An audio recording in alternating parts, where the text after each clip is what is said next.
नमस्कार। Transition elements के आज सेकंड पार्ट में हम अध्ययन करने वाले हैं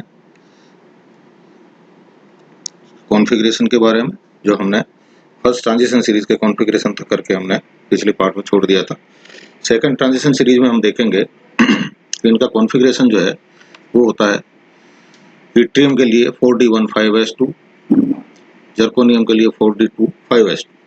देन नाइयोबियम के लिए इसका कायदे से बाई रूल इसका 4d35s2 कॉन्फ़िगरेशन होना चाहिए, लेकिन इसका कॉन्फ़िगरेशन होता है 4d45s1। यहाँ पर ऐसा क्यों होता है, इसका कारण है जो मैंने यहाँ पर लिखे हुए हैं कि नाइयोबियम +1 ऑक्सीडेशन स्टेट में कंपाउंड बनाता है, और +1 ऑक्सीडेशन स्टेट में कंपाउंड ये तभी बना पाता है जब इसका एक इलेक्ट्रॉन 5s में हो। दूसरा, नाइयोबियम के पास में नाइयोबियम का जो पैरामैग्नेटिज्म है, पैरामैग्नेटिज्म 5 अनपेयर्ड इलेक्ट्रॉन्स के बराबर होता है। ठीक है, तो 5 अनपेयर्ड इलेक्ट्रॉन के बराबर होता है, तो ये तभी हो सकता है जबकि इसके इलेक्ट्रॉन 5 अनपेयर्ड इलेक्ट्रॉन्स इसके पास में हों। अगर इसका कॉन्फ़िगरेशन 4d35s2 होता तो ऐसी स्थिति में इसके पास अनपेयर्ड इलेक्ट्रॉन होते केवल मात्र 3, और इसका पैरामैग्नेटिज्म आना चाहिए था 3, जबकि प्रैक्टिकली इसका पैरामैग्नेटिज्म 5 होता है। इसलिए इसका कॉन्फ़िगरेशन 4d45s1, और इसी के क्रम में आगे मोलिब्डेनम, टेक्नीशियम, रूथेनियम, रहेनियम वगैरह वगैरह के कॉन्फ़िगरेशन हम स्टडी करते हैं। उसके बाद पैलेडियम का जो कायदे से कॉन्फ़िगरेशन होना चाहिए वो होना चाहिए 4d85s2, लेकिन ये नहीं हो करके जैसा ऊपर वाले जो एलिमेंट थे टेक्नीशियम, रूथेनियम वगैरह, उसके हिसाब से अगर हम लिखें तो इसका कॉन्फ़िगरेशन होता है 4d95s1, लेकिन ये भी इसका कॉन्फ़िगरेशन नहीं होता है। इसका कॉन्फ़िगरेशन होता है 4d105s0। तो यहाँ पर हम कारण क्या बताएंगे? कारण इसका ये है कि जैसा कि हम जानते हैं वैकेंट या हाफ फील्ड या फुल फील्ड कॉन्फ़िगरेशन अगर होता है तो स्टेबिलिटी बढ़ती है। तो ये कॉन्फ़िगरेशन यानी 4d105s0 होने पर 5s वैकेंट हो गया है और 4d फुल फील्ड हो गया है। इस कारण से इसकी स्टेबिलिटी बढ़ती है, तो स्टेबिलिटी रीजन से पैलेडियम का कॉन्फ़िगरेशन पाया जाता है 4d105s0। अब थर्ड ट्रांजिशन सीरीज के अंदर यदि हम लें तो थर्ड ट्रांजिशन सीरीज में 57 लेंथेनम का कॉन्फ़िगरेशन जो कायदे से होना चाहिए 5d16s2, वही इसका कॉन्फ़िगरेशन होता है। लेकिन लेंथेनम के बारे में 57 लेंथेनम में नियमानुसार जो ओब्बो प्रिंसिपल है, ओब्बो प्रिंसिपल के हिसाब से इसमें जो आखिरी इलेक्ट्रॉन है, तो नियमानुसार ये आखिरी इलेक्ट्रॉन जाना चाहिए 4f में, जो हमने पिछले टर्न पे चार्ट भी एक देखा था अपन ने। इस चार्ट के अंदर अगर आप इलेक्ट्रॉन्स की फिलिंग करेंगे तो आप ये देखेंगे कि यहाँ पर ये इलेक्ट्रॉन 4f में, यानी इसका जो इलेक्ट्रॉन है आखिरी वाला इलेक्ट्रॉन वो जाना चाहिए 4f में। लेकिन इसका कॉन्फ़िगरेशन हम लिख रहे हैं, इसका कॉन्फ़िगरेशन लिख रहे हैं हम 5d16s2। तो यहाँ पर हम ये रीजन ये बताते हैं, जो जैसा कि लिखा भी है कि 57 लेंथेनम में लास्ट इलेक्ट्रॉन नियमानुसार 4f में जाना चाहिए, किंतु 5d की एनर्जी 4f से कम हो जाने के कारण आखिरी इलेक्ट्रॉन 5d में जाता है। अब ये सवाल उठता है कि 5d की एनर्जी 4f से कम क्यों हो जाती है? इसका अभी तक कारण स्पष्ट नहीं हो पाया है। इस कारण से हम इसको लेंथेनम को डी ब्लॉक के तत्वों के साथ पढ़ते हैं। डी ब्लॉक के तत्वों के जैसा इसका कॉन्फ़िगरेशन होता है, लेकिन इसको रखते हम कहाँ पे हैं? कायदे से ये होना चाहिए एफ ब्लॉक का तत्व, इसलिए लेंथेनाइट से पहले इसको हम उनके साथ लिख करके इसको स्टडी करते हैं। इसी की क्रम में फिर हैफनियम, टेंटेनियम, टंगस्टन वगैरह के जो कॉन्फ़िगरेशन है ये जो दिए हुए हैं उस प्रकार से होते हैं। यहाँ पर भी टंगस्टन के लिए, डब्लू के लिए कॉन्फ़िगरेशन होना चाहिए 5d4 6s2, लेकिन होता है इसका 5d5 6s1 स्टेबिलिटी रीजन से यदि हम बताना चाहें तो। लेकिन यहाँ पर वो कारण नहीं होता है, और कायदे से जो ओब्बो प्रिंसिपल से इसका कॉन्फ़िगरेशन 4d4 6s2 होना चाहिए वही होता है। इसी प्रकार से प्लेटिनम और गोल्ड के लिए कॉन्फ़िगरेशन जो ग्रीन कलर से टिक किया हुआ है वो इनका कॉन्फ़िगरेशन होता है। फोर ट्रांजिशन सीरीज में वो ट्रांजिशन सीरीज 89 एक्टिनियम से स्टार्ट होती है। कॉन्फ़िगरेशन इसका होगा 61 7s2, एंड कंटिन्यूसली फिर अदर फोर्डियम वगैरह के जो आगे के जो एलिमेंट्स हैं उनके कॉन्फ़िगरेशन इसमें दिए हुए हैं। यहाँ पर मैंने प्रयास किया है याद करने के हिसाब से कि कौन कौन सी सीरीज में कौन कौन से कॉन्फ़िगरेशन एबनॉर्मल कॉन्फ़िगरेशन हैं। तो फर्स्ट ट्रांजिशन सीरीज में 3 एबनॉर्मल है, 24 chromium, 29 copper, 24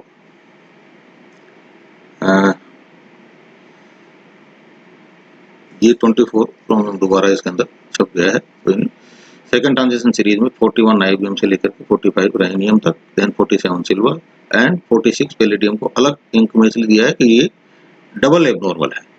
then third transition series में 78 प्लेटिनम, 79 गोल्ड और ये 4 ट्रांजिशन सीरीज। तो ये जो कॉन्फ़िगरेशन है आप इनको याद कर लें। तो इनके अलावा जो कॉन्फ़िगरेशन है वो इनके नॉर्मल कॉन्फ़िगरेशन है। अब बात करते हैं हम ऑक्सीडेशन स्टेट की। ये ऑक्सीडेशन स्टेट का एक चार्ट अपन ने बनाया है स्कैंडियम सीरीज का। तो scandium, titanium, vanadium, chromium, manganese, iron, cobalt, निकल, कॉपर और जिंक। इसमें क्रोमियम के लिए +1 ऑक्सीडेशन स्टेट लाल रंग से दी हुई है, कॉपर के लिए +1 ग्रीन रंग से दी हुई है। इसका क्या कारण है ये आगे हम चर्चा करते हैं। उसके अलावा फिर टाइटेनियम से +2 ऑक्सीडेशन स्टेट जिंक तक चलती है, फिर +3 मैंगनीज तक चलती है, फिर +4, फिर +5, फिर +6, फिर +7। आप इसको याद करने के हिसाब से ऐसा कर सकते हैं कि पहला यानी एक छोड़ करके +2 एंड तक आपको लिखना है, फिर उल्टे आना है, 2 छोड़ करके एंड तक आपको +3 लिखना है, फिर वापस यहाँ उल्टा आ जाना है, एक छोड़ करके फिर आपको +4 लिखना है और ये केवल मैंगनीज तक लिखना है, फिर एक छोड़ करके +5, फिर एक छोड़ करके +6, फिर एक छोड़ करके +7। तो ये हम याद करने का एक तरीका भी इसमें एक पैटर्न सा इसमें बनता है। अब इनके बारे में हम चर्चा करते हैं कि ऑक्सीडेशन स्टेट्स हमें क्या कहती है।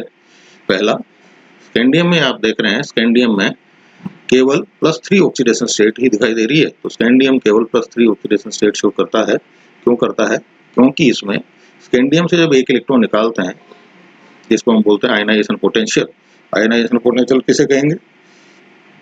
किसी उदासीन विलगित गैसीय परमाणु के बाह्यतम कोश से एक इलेक्ट्रॉन निकालकर अनंत दूरी तक ले जाने के लिए आवश्यक ऊर्जा, उसको हम बोलते हैं आयनाइजेशन पोटेंशियल, आयनन विभव। तो इसका जो पहला आयनन विभव है और दूसरा आयनन विभव है, दोनों आयनन विभव के बीच में जो एनर्जी डिफरेंस है वो 11 इलेक्ट्रॉन वोल्ट से कम होता है। और यदि दो आयनाइजेशन पोटेंशियल के बीच में 11 इलेक्ट्रॉन वोल्ट से कम अगर डिफरेंस होता है तो वो दोनों इलेक्ट्रॉन एक साथ निकलते हैं।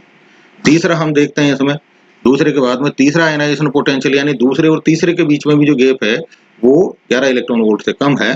इस कारण से इसके तीनों इलेक्ट्रॉन एक साथ निकलते हैं और हमें यह स्कैंडियम 3+ के रूप में प्राप्त होता है। ठीक है।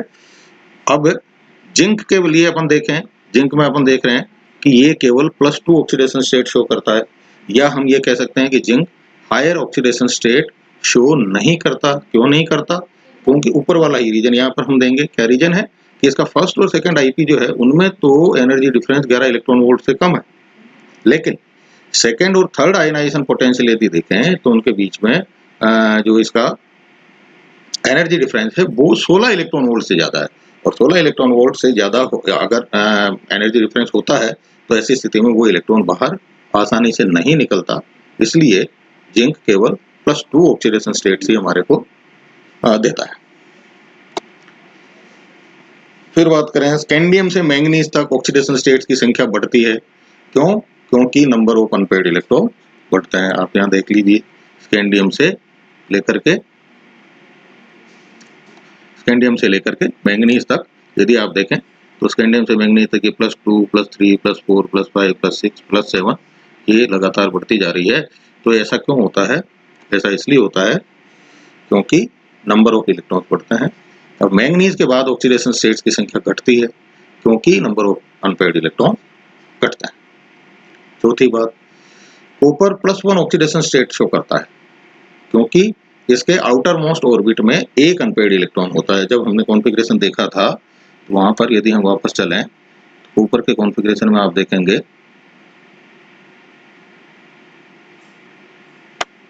ये कॉन्फ़िगरेशन रहा कॉपर का। तो कॉपर के कॉन्फ़िगरेशन में हम देख रहे हैं इसका कॉन्फ़िगरेशन क्या है, स्टेबल कॉन्फ़िगरेशन 3d10 4s1। तो इसके पास में एक अनपेयर्ड इलेक्ट्रॉन है, इसलिए एक अनपेयर्ड इलेक्ट्रॉन के कारण ये Cu1+ के रूप में, या अपन कहें कि इसके ऊपर एक पॉजिटिव चार्ज इसके ऊपर पाया जाता है। अब ऐसा कैसा ही कॉन्फ़िगरेशन अगर आप देखेंगे तो क्रोमियम का भी आ रहा है। क्रोमियम में आप देख रहे हैं तो इसका भी कॉन्फ़िगरेशन 3d5 4s1 है। तो मैंने आगे ऑक्सीडेशन स्टेट में इसको भी +1 से शो किया हुआ है, तो यानी ये भी +1 ऑक्सीडेशन स्टेट देना चाहिए। ये मैंने रेड कलर से शो किया है क्योंकि इसके ऊपर थोड़ी सी अभी कंट्रोवर्सी है। ये क्लियर है कि Cu1+ के रूप में ही आपको प्राप्त होता है। अब हमारे मन में ये सवाल आता है कि हमने तो अब तक जो पढ़ा है, कॉपर सल्फेट पढ़ा है जैसे, तो कॉपर के ज्यादातर सोल्ट जो हैं वो Cu2+ के रूप में ही हमारे को मिलते हैं। Copper sulphate Cu2+, SO4 2-। तो Cu2+ के रूप में प्रकृति में पाया जाता है। ठीक है, क्यों ऐसा क्यों होता है उसका ये कारण है, 5वें पॉइंट में हमने दिया है कि Cu1+ के लवण सॉल्यूशन में अनस्टेबल रहते हैं क्योंकि इनका डिस्प्रोपोर्शनेशन, यानी हिंदी में हम बोलें तो विषमीकरण हो जाता है। विषमीकरण किसे कहते हैं? ये Cu1+ के दो अपन आयन लेवें तो पानी और हवा की उपस्थिति में ये Cu और Cu2+ के रूप में कन्वर्ट हो जाता है। यानी डिस्प्रोपोर्शनेशन, विषमीकरण से हमारा क्या तात्पर्य है? एक के पास सब कुछ, दूसरे के पास में कुछ नहीं। तो यहाँ पर Cu1+ की यदि बात करें तो Cu1+ में से एक इलेक्ट्रॉन निकला हुआ है, लेकिन दो Cu+ आपस में मिलकर के क्या बना रहे हैं? यहाँ पे एक Cu बना रहे हैं, यानी इसके पास में दोनों इलेक्ट्रॉन इसी के पास आ गए हैं, इसलिए न्यूट्रल हो गया है, और यहाँ से दोनों इलेक्ट्रॉन निकल गए इसलिए इसके पास में 2+। तो यहाँ पर सब कुछ, इसके पास में कुछ नहीं, यानी इसके दोनों इलेक्ट्रॉन निकल गए और इसका कॉन्फ़िगरेशन ये हो जाता है। इसलिए ये जो है Cu2+, ये नेचर के अंदर हमारे को मिलता है, इसी के सॉल्ट बनते हैं। लेकिन यदि हम ये कंडीशंस जो है हवा और पानी को हटा दें, यानी इनर्ट एटमॉस्फेयर कर दें, ऑक्सीजन वहां पर नहीं हो, मॉइस्चर नहीं हो, है, तो ऐसी स्थिति में यदि हम स्टेबिलिटी देखेंगे तो ऐसी स्थिति में स्टेबिलिटी आप यहाँ पे देखिए, Cu+1 is more stable then Cu2+। कारण Cu1+ का कॉन्फ़िगरेशन होता है 3D10 और Cu2+ का कॉन्फ़िगरेशन होता है 3D9, और चूंकि 3D10 ज्यादा स्टेबल होता है 3D9 से, इसलिए Cu1+ ज्यादा स्थायी होगा Cu2+ की तुलना में। शर्त क्या है? वही जो मैंने पहले बताया कि ड्राई एंड इनर्ट एटमॉस्फेयर होना चाहिए। ठीक है, तो किसी ऑक्सीडेशन स्टेट का स्थायित्व उसके D0, D5, D10 कॉन्फ़िगरेशन पर निर्भर करता है। D0, D5, D10 कॉन्फ़िगरेशन वाले आयन अधिक स्थायी होते हैं। एग्जाम्पल हमने दे रखे हैं, Fe3+, Fe2+ से ज्यादा स्थायी क्योंकि इसका कॉन्फ़िगरेशन 3D5 होता है। टाइटेनियम 4+ ज्यादा स्थायी होता है टाइटेनियम 3+ से क्योंकि इसका कॉन्फ़िगरेशन 3D0 यानी वेकेंट हो जाता है, और Cu1+ के बारे में अपने चर्चा भी की है। 7वां पॉइंट हम बता रहे हैं, लोअर ऑक्सीडेशन स्टेट में स्थित कंपाउंड गुड रिड्यूसिंग एजेंट होता है। रिड्यूसिंग एजेंट किसे कहेंगे? जो सामने वाले का रिडक्शन कर दे, सामने वाले का अपचयन कर दे। और अपचयन कर देगा, इसका मतलब का अपचयन क्या होता है? जिसमें इलेक्ट्रॉन लिया जाता है, जिसमें इलेक्ट्रॉन लिया जाता है वो अपचयन तो सामने वाले का अपचयन कर दे, यानी सामने वाला इलेक्ट्रॉन ले। सामने वाला इलेक्ट्रॉन कब लेगा? जब हम उसको इलेक्ट्रॉन दें। और इलेक्ट्रॉन कौन दे सकता है? जिसके पास में इलेक्ट्रॉन फ्री हो, देने के लिए उपलब्ध हो। तो लोअर ऑक्सीडेशन स्टेट में जो आयरन, जैसे एग्जांपल दे रखा है Fe2+, इसके पास में अभी भी एक इलेक्ट्रॉन ऐसा है जिसको ये आसानी से दे सकता है। तो जब इसमें से इलेक्ट्रॉन निकलता है, सामने वाली स्पीसीज उसको ग्रहण करती है, तो सामने वाले का क्या हो जाता है? रिडक्शन। इसका खुद का होता है ऑक्सीडेशन। ठीक है, तो इसलिए सामने वाले को क्या करता है? रिड्यूस करता है। इसलिए ये कंपाउंड अच्छे अपचायक होता है, अच्छे रिड्यूसिंग एजेंट होता है। इसी प्रकार हायर ऑक्सीडेशन, इसका उल्टा, हायर ऑक्सीडेशन स्टेट में स्थित कंपाउंड गुड ऑक्सीडाइजिंग एजेंट होता है। हायर ऑक्सीडेशन स्टेट में जो एलिमेंट होगा तो क्या होगा? उसके पास में इलेक्ट्रॉन होंगे नहीं, वो सामने से इलेक्ट्रॉन ग्रहण करेगा। अब चूंकि खुद ग्रहण कर रहा है तो इसका मतलब क्या हुआ? खुद ग्रहण कर रहा है यानी खुद का अपचयन करवा रहा है।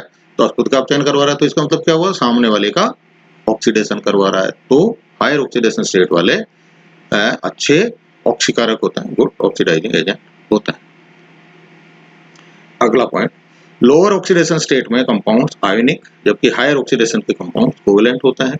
ये यहाँ पर एग्जांपल हमने दे रखा है, MnO manganese oxide +2 oxidation state में आयनिक है, +6 स्टेट के अंदर ये कोवेलेंट है, और 4+ में ये आयनिक एज वेल एज कोवेलेंट है, यानी एम्फोटेरिक है।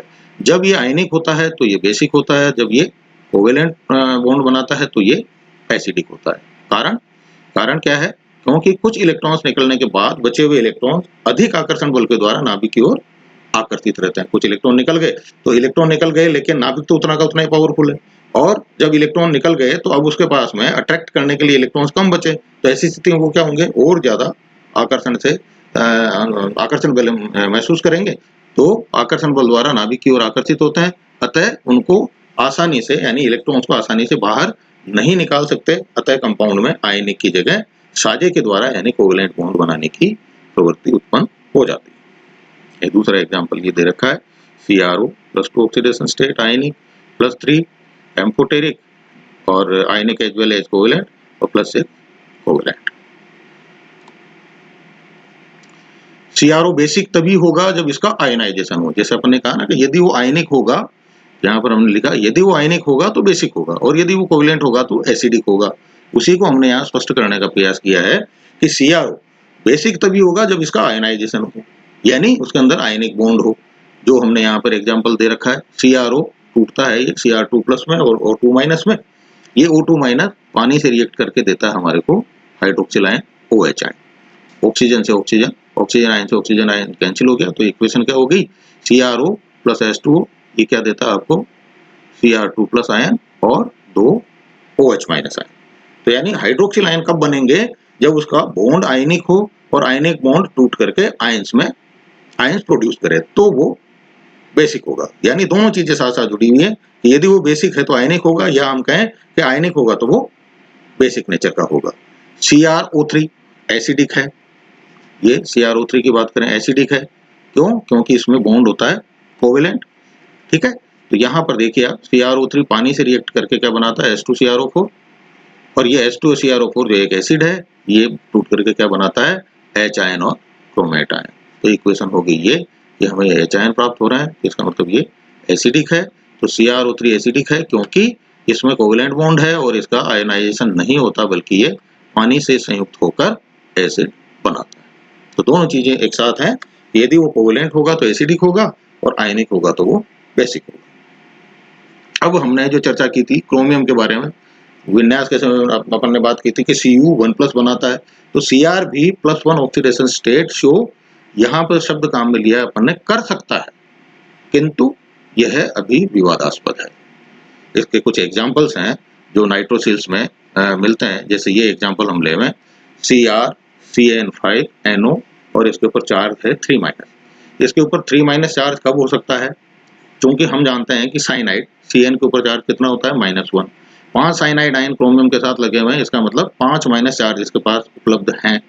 5 में से 3 हमने ऊपर यानी बाहर की तरफ बड़े ब्रैकेट के बाहर दे रखे हैं, इसका मतलब 3 तो चार्ज इसके पास में हैं, लेकिन 2- चार्ज जो हैं वो इसके न्यूट्रलाइज हो चुके हैं। अब न्यूट्रलाइज किससे हुए हैं, ये एक NO के ऊपर +1 चार्ज हो सकता है और एक Cr के ऊपर +1 चार्ज हो सकता है, तो ये न्यूट्रलाइज हो सकता है, ठीक है। लेकिन साथ ही नाइट्रोसिल्स जब आप पढ़ेंगे तो उसके अंदर कई नाइट्रोसिल्स में अभी भी ये विवादास्पद है कि नाइट्रोसिल के ऊपर आयन के ऊपर +1 चार्ज होता है या वो न्यूट्रल होता है। यदि इसको न्यूट्रल मान लिया गया, NO को न्यूट्रल मान लिया गया, तो साइनाइड के 5 चार्ज में से 2- चार्ज को न्यूट्रलाइज करने के लिए क्रोमियम को क्या करना पड़ेगा, +2 आयन की फॉर्म में आना पड़ेगा। तो इसलिए विवादास्पद है कि यदि नाइट्रोसिल पे NO के ऊपर +1 चार्ज माने तो Cr+1 की फॉर्म में पाया जाएगा, और अगर उसको 0 माने तो ऐसी स्थिति में Cr2+ के रूप में पाया जाएगा। आखिरी पॉइंट इसमें, किसी भी एटम की ये एक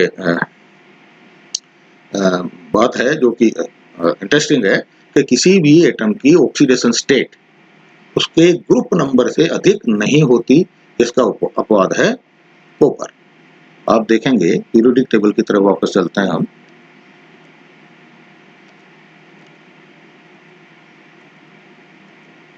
ये पीरियोडिक टेबल में आप देखेंगे Cu कहाँ पाया जा रहा है, फर्स्ट ग्रुप में है, लेकिन उसके बावजूद एक प्रकृति में किस रूप में पाया जाता है, Cu2+ के रूप में। लेकिन कायदे से यदि देखें तो ये भी किस रूप में पाया जाता है, Cu1+ के रूप में पाया जाता है, वो ज्यादा स्टेबल होता है। ये अलग बात है कि उसके साथ में एक कंडीशन लग गई है कि वहां पर इनर्ट एटमॉस्फेयर होना चाहिए और मॉइस्चर नहीं होना चाहिए, तो Cu+1 के रूप में पाया जाएगा। अदरवाइज नेचर में ये हमें Cu2+ के रूप में मिलता है। तो ये एक एलिमेंट है जो कि अपनी ग्रुप नंबर से ज्यादा ऑक्सीडेशन स्टेट शो करता है। आज हम ये इतना ही टॉपिक यही बंद करेंगे। पार्ट 3 में हम कॉम्प्लेक्स फॉर्मेशन की बात करेंगे। नमस्कार।